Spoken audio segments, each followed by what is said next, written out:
آج کل social media پر گردش کرتی ہوئی ویڈیوز اور خبریں ہمیں ایک لمحے کا رک کر سوچنے پر مجبور کر رہی ہیں، کیونکہ پہاڑوں سے بہتا ہوا پانی، ٹوٹی ہوئی سڑکیں اور بے بسی کی تصویریں، یہ سب مناظر نہیں ہیں بلکہ ایک ریئلٹی ہے جو اس وقت پاکستان کے شمالی علاقوں میں جاری ہے۔ ایسے حالات صرف ہمیں خبردار نہیں کرتے بلکہ ایک پیغام بھی دیتے ہیں کہ ہمیں اپنے اعمال اور طرز زندگی پر نظر ڈالنی چاہیے۔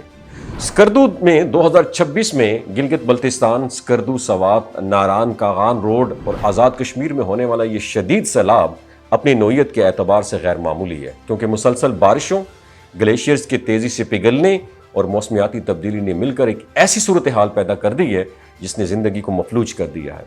دریا اپنی حدوں سے باہر نکل چکے ہیں اور کئی علاقے پانی میں گر چکے ہیں۔ کراکرم ہائی وے، بابو سر روڈ اور ناران روڈ جیسے اہم راستے لینڈ سلائیڈنگ کی وجہ سے مکمل طور پر بند ہو چکے ہیں۔ سینکڑوں گاڑیاں اور ہزاروں افراد مختلف مقامات پر سٹک ہو چکے ہیں۔ امدادی ٹیمیں کام کر رہی ہیں مگر خراب موسم اور دشوار گزار راستے ان کے لیے ایک بہت بڑا چیلنج بنے ہوئے ہیں۔ اس وقت سب سے بڑا خطرہ جو ہے وہ GLOF یعنی گلیشیئر لیک آؤٹ فلڈ کا ہے۔ گلیشیئر کے پگھلنے سے بننے والی جھیلیں جب اچانک پھٹتی ہیں تو نیچے موجود آبادیوں پر قیامت خیز پانی ٹوٹ پڑ جاتا ہے، اور ایکسپرٹ یہ خبردار کر رہے ہیں کہ شمالی علاقوں میں درجنوں گلیشیئرز خطرناک حد تک پگھل رہے ہیں اور آنے والے دن مزید مشکلات پیدا کر سکتے ہیں۔ تو یہ تمام سرکمٹانسز ہمیں ایک اہم حقیقت کی طرف لے کر جاتے ہیں۔ اسلام کی بات کریں تو قیامت کی کئی نشانیاں بیان کی گئی اور ان میں قدرتی آفات میں اضافہ بھی شامل ہے۔ آج جو کچھ ہم اپنی آنکھوں سے دیکھ رہے ہیں نا، وہ ہمیں یہ یاد دلاتا ہے کہ یہ قیامت کی نشانیاں ہیں، ایک ایسی وارننگ جو ہمیں غفلت سے جگانے کے لیے کافی ہے۔ قرآن ہمیں یہ بتاتا ہے کہ زمین اور سمندر میں فساد انسانوں کے اپنے اعمال کی وجہ سے ظاہر ہوتا ہے تاکہ وہ رجوع کریں، اور اسی طرح احادیث میں بار بار وارننگ دی گئی ہے کہ قیامت سے پہلے آزمائشیں بڑھیں گی۔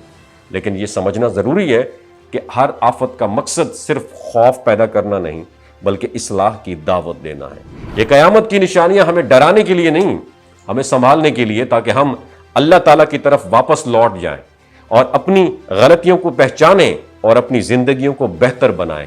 شمالی علاقوں میں اس وقت ہزاروں سیاح اور مقامی لوگ شدید مشکلات کا شکار ہیں۔ کئی خاندان بے گھر ہو چکے ہیں اور کچھ تو اب بھی امداد کے منتظر ہیں۔ ایسے وقت میں ہمیں بطور قوم اپنا رول پلے کرنا ہوگا۔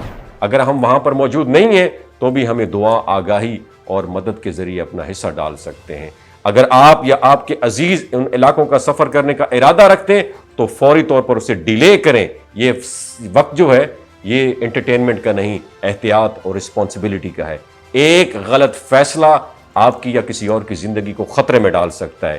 حفاظتی تدابیر میں سب سے اہم یہ ہے کہ غیر ضروری سفر سے بچا جائے، خاص طور پر پہاڑی علاقوں میں۔ اگر آپ پہلے سے وہاں موجود ہیں تو محفوظ مقامات پر منتقل ہو جائیں، دریا اور ندی نالوں سے دور رہیں اور موسم کی تازہ ترین صورتحال سے باخبر رہیں۔ ایمرجنسی کٹس اپنے پاس رکھیں، خشک خوراک اپنے پاس رکھیں اور ضروری ادویات بھی اپنے پاس رکھیں، کیونکہ اسلام ہمیں مشکل وقت میں صبر اور امید کا درس دیتا ہے۔ نبی کریم صلی اللہ علیہ وآلہ وسلم نے فرمایا کہ مومن کے لیے ہر حال میں خیر ہے۔